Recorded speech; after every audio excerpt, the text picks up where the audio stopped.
Depending on when you were born, Black History Month may not have been a national celebration. In tonight's special report, Terrence Lee looks at how one historical event spurred another, and it all happened on Chicago's South Side. In September of 1915, Chicago was celebrating the 50th anniversary of the emancipation.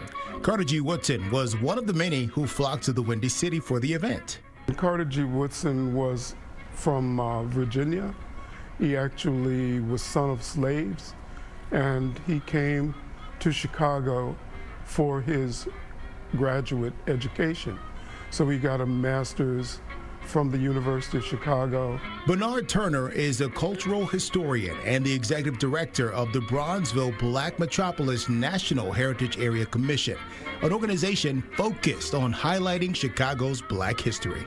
I give tours from time to time, and one of the places I stop is the Wabash Avenue YMCA. And one of the points, one of the most interesting things you also always get an aha moment is when you tell them this is where Black History Month started. Located in the 3700 block of South Wabash, this is what the Wabash Avenue YMCA looks like now. And then, now back to Carter G. Woodson.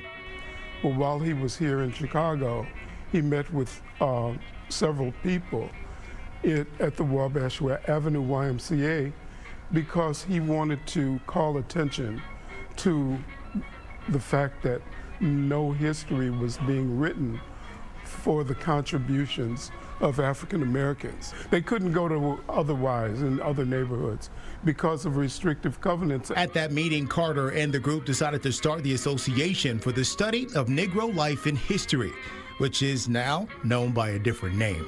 In 1926, they decided to have Black History Week.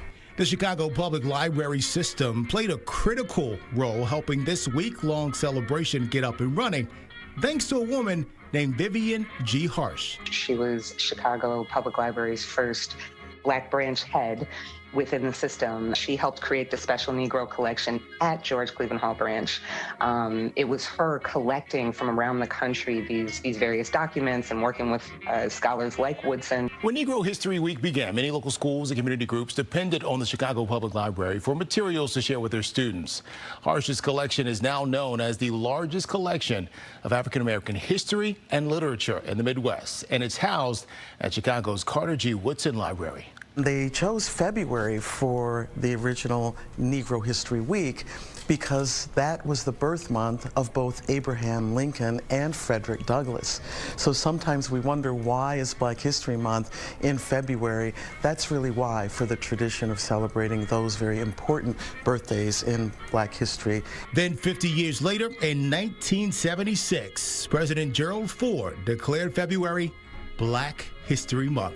Terrence Lee, Fox 32 Chicago. By the way, if you didn't know, the Wabash YMCA he mentioned is now a registered historic landmark. Love to hear all that.